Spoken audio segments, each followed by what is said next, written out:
You know how sometimes your gut just knows something's off? Like, no proof yet, but something deep inside is screaming, hey, this isn't right. Well, mine started screaming at exactly 12:04 a.m. And what I found? It wrecked everything I thought I knew about my marriage, my sister, and myself. By the way, where are you watching from and what time is it right now? I love seeing where all of you are tuning in from. Okay, this story's a roller coaster. Buckle up. I'm about to spill everything. So, that night started like any other. Jason was in bed next to me, snoring softly, like full chest rumbling dad snores, and I was curled up, scrolling on TikTok, trying to forget how messy my day had been. Dishes still in the sink, laundry overflowing, kids finally asleep after a full-on Lego war, you know the vibe. Then I heard it. His phone buzzed. Now, I usually wouldn't care. But this time? Something about it felt weird. I glanced over, not thinking anything of it, and saw the screen light up with a name. Alyssa. My sister. I froze. Like, stomach dropping, blood leaving my face type of freeze. I sat there thinking, okay, maybe she's asking about mom again, or sending a meme. But I also knew something felt off. And I hate to admit it, this wasn't the first time I got that weird feeling about them. There were little things over the years. Subtle. Like the way Alyssa always called Jason J. No one else called him that. Or how she'd show up in those tight little outfits every time we hosted a dinner party, even when it was just family. Once, I caught her sitting on the kitchen counter while Jason stood between her knees, supposedly reaching for the spice rack. I played it off. But I remembered. Anyway, that night, he was asleep, or pretending to be. I waited. Counted to 30. Then reached over and picked up his phone. I know. Invading privacy. But listen. I'm glad I did. The messages were not what I expected. They weren't just friendly sibling in-law banter. They were loaded with inside jokes I didn't recognize. Like, you still taste like strawberries LOL, and you looked so hot in that dress. Excuse me? And then, I wish things were different. I swear I stopped breathing. I put the phone back down, heart racing, hands shaking, just numb. I didn't confront him that night. Instead, I laid there, staring at the ceiling. Replaying every single moment over the past year in my mind. There was one time, Christmas Eve, when I walked into the living room and they both went dead silent. I laughed it off. Another time during a beach trip when I couldn't find Jason for almost an hour, and Alyssa was taking a nap. Coincidence, huh? I wish I could say I confronted them then and there. But I didn't. Instead, I did something kinda crazy. I made a plan. Two, actually. First, I created a fake Instagram profile. Complete with gym selfies, motivational quotes, and a mysterious marketing job. Her name was Bree. Bree was hot. Confident. Flirty. The kind of girl who'd totally DM your husband just for fun. Then, I made a second profile. Chad. The male version of Bree. Also attractive. Beard, dog, adventurous captions. Just a guy looking for real connection. Bree messaged Jason. Chad messaged Alyssa. And oh, did they fall for it? Jason took the bait in literally 9 minutes.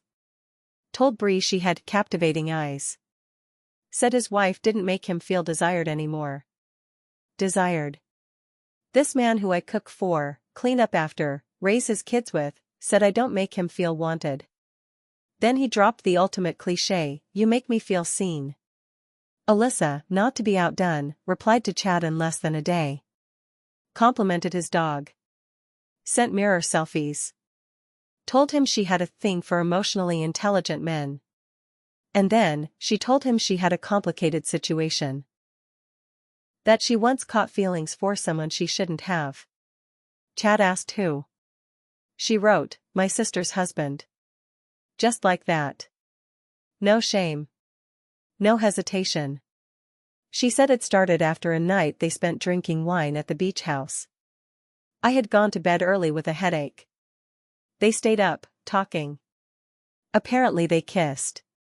She said Jason pulled away, said it was a mistake, but she felt something real. I wish I was making this up. I wish I hadn't read every disgusting, heartbreaking word of those DMs. Now, I could have confronted them individually. But I wanted them to feel what I felt. I wanted their secrets exposed just like mine were, without warning.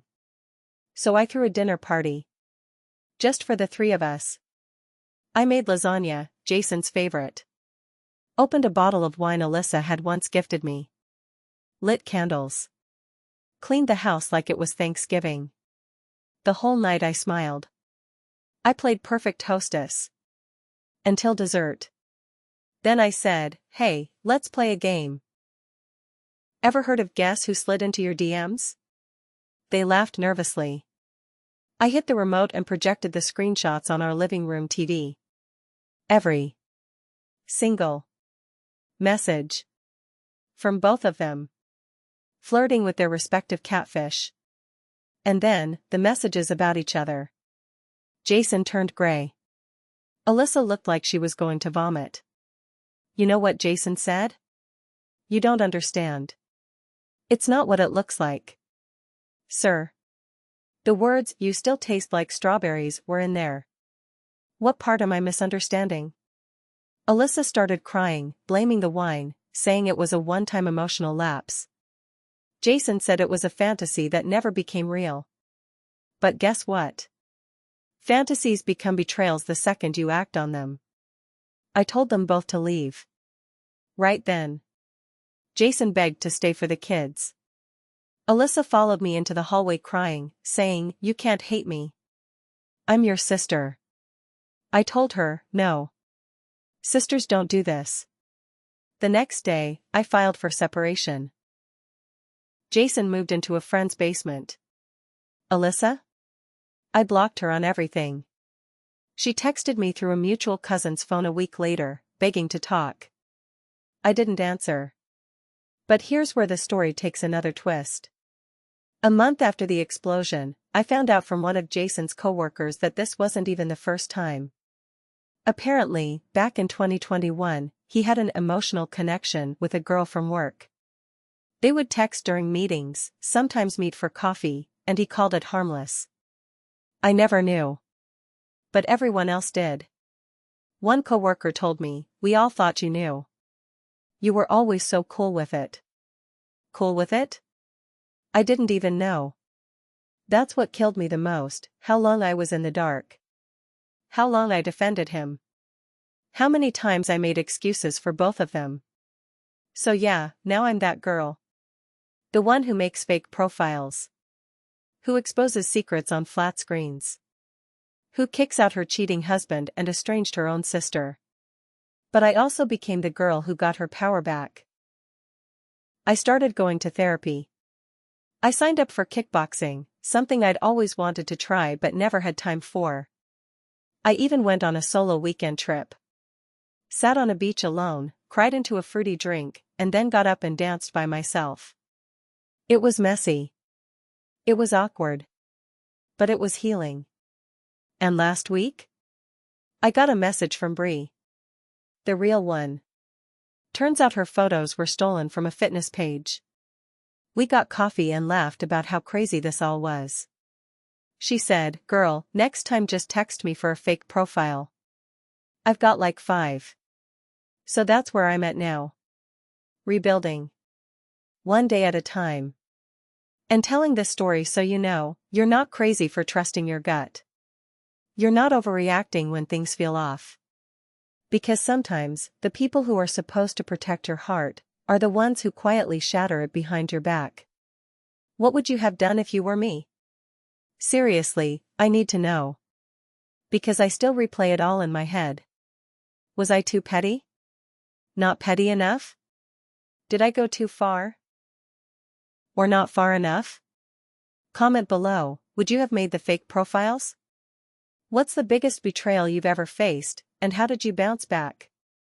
If this story hit home, like, share, or send it to someone who needs to hear it. I'll be in the comments reading every single one.